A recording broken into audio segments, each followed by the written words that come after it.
Où est le béton? Quelle est Vésalite? Promesse sur promesse, des mots jetés en l'air. Ils disent que demain sera plus clair, mais sous leur discours, y a que du vent.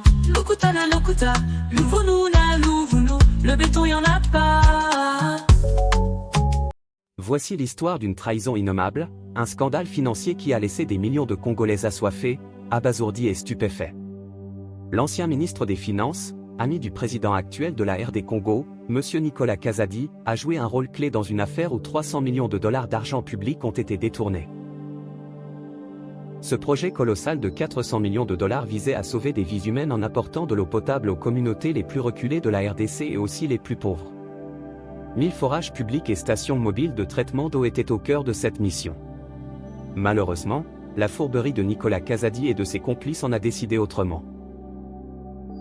Mais ces promesses n'étaient que des mensonges. Derrière les beaux discours, une réalité sordide, surfacturation massive, détournement de fonds et projets abandonnés. Rien, absolument rien, n'a été fait comme promis dans les documents officiels. 2 ministres en poste à l'époque des faits et un ancien ministre ont décidé de priver les Congolais les plus démunis d'eau potable. Ils se sont partagé le butin, près de 300 millions de dollars vaporisés. Et au cœur de ce désastre, Nicolas Kazadi, l'ami du président de la RDC, l'homme en charge des finances du pays. Il a approuvé et payé, en mode d'urgence et sans passer par des appels d'offres, des dizaines de millions de dollars.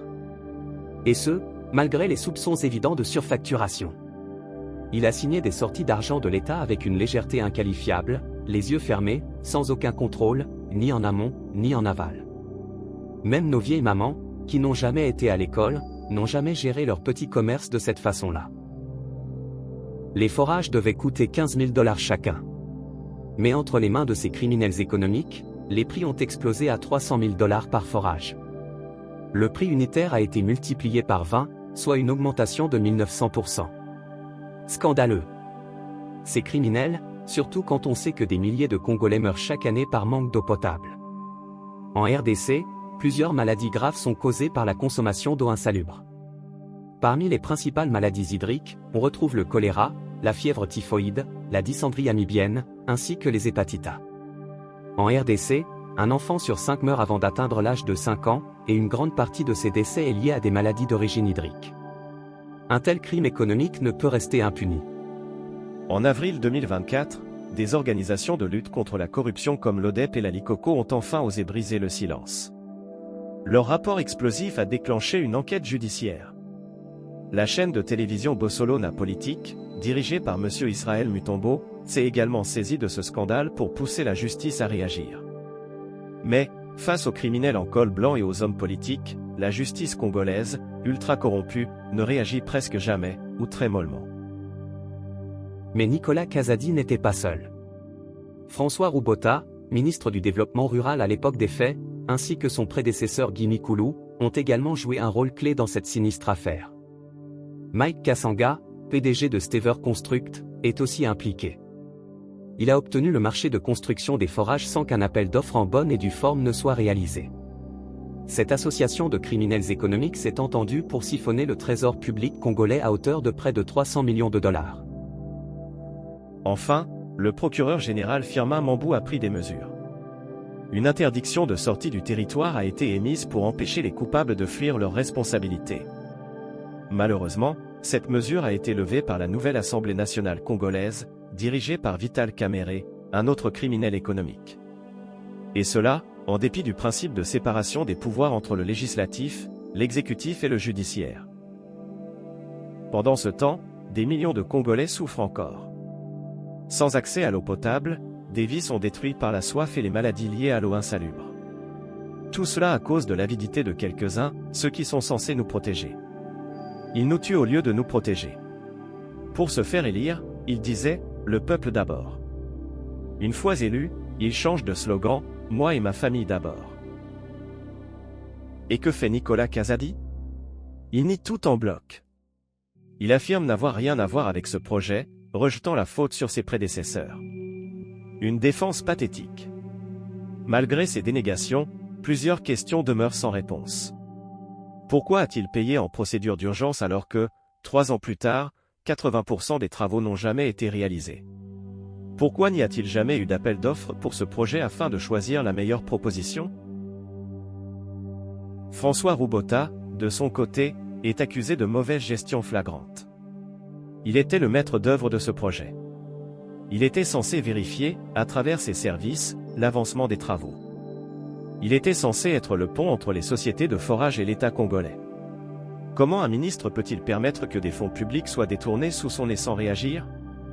Sa complicité dans ce fiasco est manifeste. Dans ce dossier, François Roubota Masumbuko et son prédécesseur Guy Mikulu Pombo ont été arrêtés et sont détenus à la prison centrale de Makala. Mais pourquoi Nicolas Kazadi n'a-t-il pas été arrêté? Est-ce à cause de la corruption endémique qui gangrène le système judiciaire congolais? Une justice qui se plie devant l'argent et le pouvoir. Est-ce parce qu'il est l'ami du président de la RDC? Nicolas Kazadi nargue et menace la justice. Il déclare à qui veut l'entendre qu'il ne mourra pas seul. Il est détenteur d'informations financières explosives sur la RDC. C'est pourquoi le pouvoir le protège pour qu'il reste muet. Comment peut-on laisser un homme comme Nicolas Kazadi échapper à la justice alors que tout pointe vers lui? Des faisceaux d'indices concordants démontrent par A plus B que Nicolas Kazadi serait le cerveau de ce vaste détournement de près de 300 millions de dollars.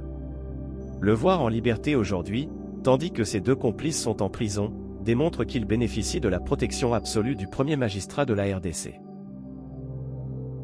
Et pendant que les puissants se protègent entre eux, pendant que le chef de l'État protège ses amis, le peuple est abandonné à son triste sort. Il n'a que ses yeux pour pleurer. Il ne sait à quel saint se vouer.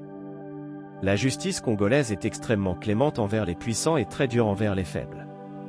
Certains Congolais sont en prison pour avoir volé de la nourriture dans un supermarché libanais, tandis que ceux qui volent des millions de dollars à l'État ne sont pas inquiétés. Une justice à deux vitesses qui détruit toutefois en l'état de droit.